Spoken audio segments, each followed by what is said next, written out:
All right, as I previewed in the previous lesson, we're going to talk about quarter note triplets. These are so important, and they're really easy to understand if you look at what we have going on with the standard notation. I want you to look at figures 8A and 8B. In figure 8B, we have notation for quarter note triplets. Now, a quarter note gets one beat, right? But if we group them in a group of three with that little 3 bracket, it means you're going to play 3 notes in the time normally occupied by 2. Well, if you do the math, that means each note is going to get 2/3 of a beat. An easy way to perceive that is to go back to figure 8A and look at how you have a measure of 8th note triplets, those 12 slots again. But what happens? We tie each pair of consecutive 8th notes together. Listen to your accompanying track.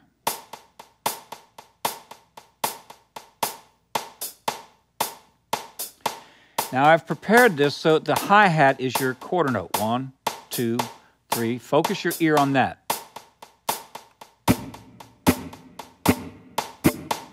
Disregard everything else. Make sure you know that.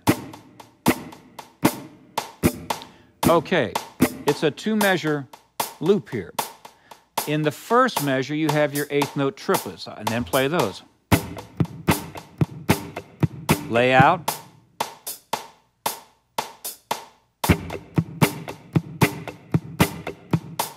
In the second measure, we have the figure that you see in both figures 8A and figure 8B.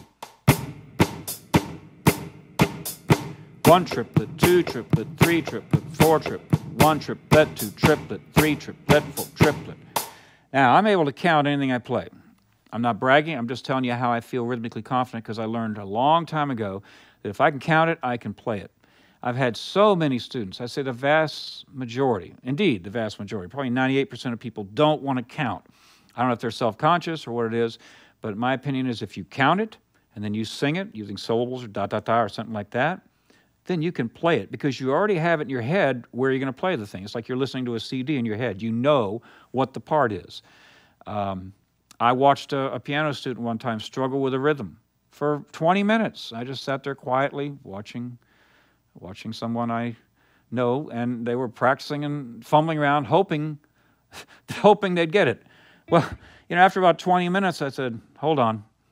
You're shooting in the dark here. You need to be able to count the rhythm. And they gave me quite a bit of resistance, but they would have never gotten it the other way. If they had ever gotten it, it would have been just luck, and how would they be able to reproduce that?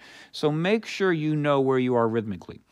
Well, let's apply this rhythm to some chords, and just go our E7.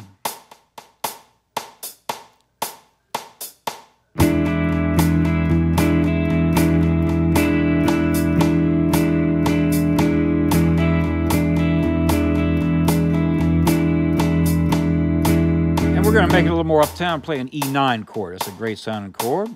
Okay. If you don't know it, I'll show you. Second finger's on the E, 7th fret of the 5th string. First finger's on the G sharp, 6th fret of the 4th string. And then you're going to bar your 3rd finger over the top 3 strings in the 7th fret. You can deaden the 6th string with your 2nd finger to create a tunnel to make sure you're not muting. And don't flatten that finger because it changes the chord. So this is your moneymaker, the E9 chord.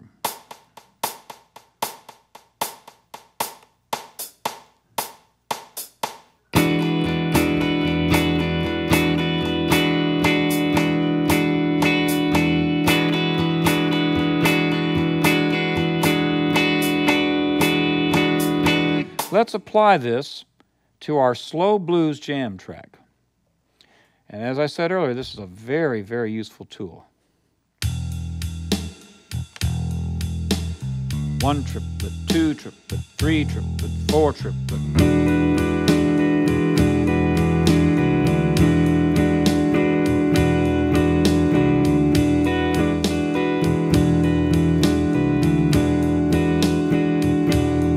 Let's look at it from a solo standpoint. I'm going to play the full measure of 8th note triplets, then I'm going to play the quarter note triplets.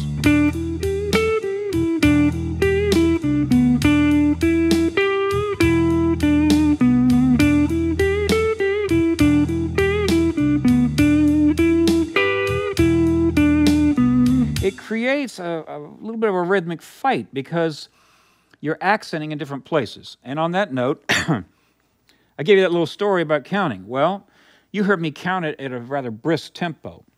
I want you to count right along with me on this. I am going to play figures 8A and actually figure, what figure would that be? It'd be figure 3 and then figure 8A or 8B, just like your little loop was doing.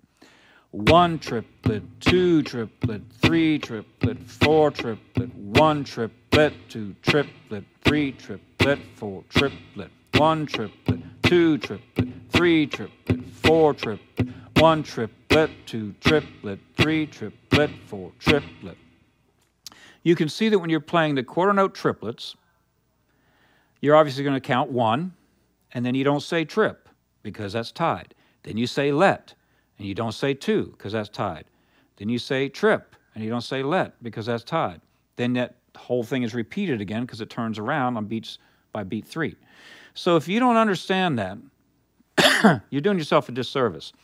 These are the kind of figures that you'll hear in like...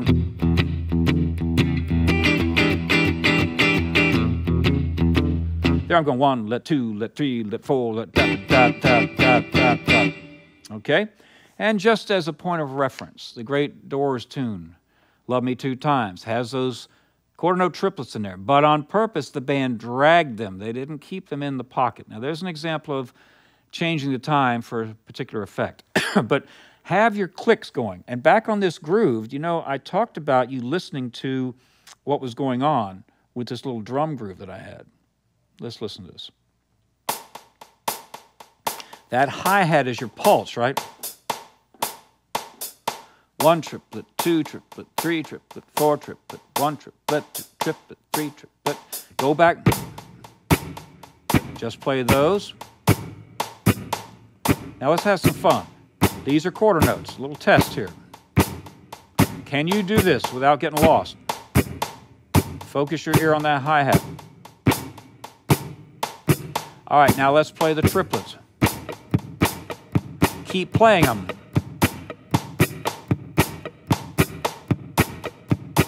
Did you land back where you're supposed to?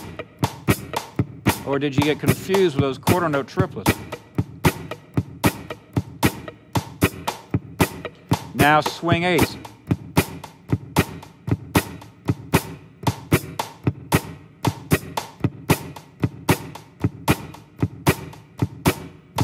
Are you getting lost?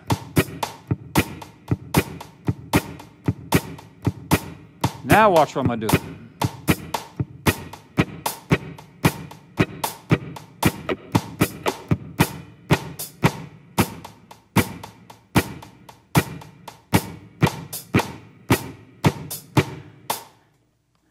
To me, now we're getting to the good stuff of it so far. I've been going on here for what, almost like 60 minutes in this video course, right?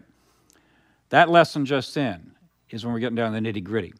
If you can do what I just did, playing against this little jam track, and you can play quarter notes and never get lost. You can play swing 8s and never get lost. You can play 8th note triplets and never get lost. You can play quarter note triplets and never get lost. And you can go back and forth with absolute confidence. You have accomplished something, and my hat's tipped to you, because that means that you could go ahead and use that internal clock of what you're hearing, all that subdivision, and not float around, stay in the groove. And also, you could be a real strong asset to a band. Now, I'm going to say something right now, and I hope this doesn't come across the wrong way, but drummers have always loved working with me because I started off as a drummer, and rhythm rules. So they didn't have to worry about me floating. Violinists that I work with, I remember they'd say, you know, we're used to working with other classical guitar players and people who don't groove as much. They can take liberties and feel certain that when they come back, it's going to be right in the pocket. So know your role, and you will be a real asset and a joy for other musicians to work with. And don't think it's going to put you in a box and restrict you. Once you can do this, you can start floating and doing whatever you want, going inside and out, and come back and know where one is. We've all heard drummers, two different kinds of drummers, those that can keep time and those that can't. Unfortunately, we've all had to work with some who can't keep time. I tell my students, if you're working with a drummer that can't keep time, find a new drummer, because it'll kill you. If the drummer plays and he or she plays a fill and comes back in and it's not on one, you know what an unsettling feeling that is for you over there in the guitar chair, and the bass player hates it too, because suddenly you have to bend to accommodate. But if you've got a drummer that you know, no matter what they do, they're going to be back on one, that's when it gets to be fun playing on stage. And this is in any style of music. So I keep harping on this rhythm thing, but that's what this whole course is about, getting absolutely confident in your rhythm. All right, so we just talked about quarter note triplets. We talked about putting them in rhythm guitar, putting them in your lead guitar, and there's a lot of stuff you can do here that's going to help you. Well, now the next part of this series or group of lessons is when we start getting into groupings of these eighth note triplets. This is pretty slick, so it helps you play some figures that you might not normally play, or it keeps you from getting lost. Before, listen to what I'm going to tell you, don't go any further until you can do what I just demonstrated, along with this, and that you can count it and you know exactly what you're doing. That might take you a week, 2 weeks, I don't care, whatever it takes, because if you venture on into the next few lessons, if you're lost rhythmically, you're really hurting yourself. You're not doing yourself any kind of favor. So get rock solid on this stuff, and then we'll get into some of these other lines in the next few lessons.